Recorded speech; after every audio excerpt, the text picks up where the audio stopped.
Experiencing issues with your Simple Mobile service after a refill can be frustrating. This often stems from delays in plan synchronization with T-Mobile servers, payment verification problems, or temporary glitches on your device. The good news is, most of these issues are easily fixable. The core problems usually involve plan sync, payment verification, and sometimes a device reboot is all that's needed. Start by checking your signal strength and ensuring you have a stable network connection.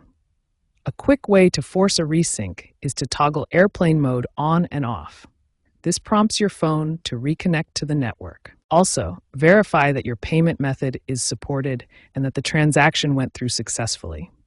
Digital wallets like PayPal or Venmo can sometimes take up to 30 minutes to process, so be patient. If problems persist after that, try a simple device reboot. Just power off and on again, and clearing the Simple Mobile app's cache to remove temporary glitches. If the basic fixes didn't work, there are some advanced troubleshooting steps you can take. First, ensure your Simple Mobile app is up to date.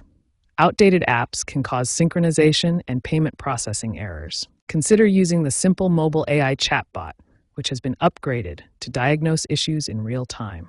If that doesn't work, confirm that your device is unlocked and compatible with Simple Mobile's network bands, such as LTE and 5G. For payment-related issues, contact Simple Mobile support or your payment provider to ensure there are no fraud flags or transaction errors. As a last resort for persistent software issues, consider a hard reset or factory restore, but remember to back up your data first.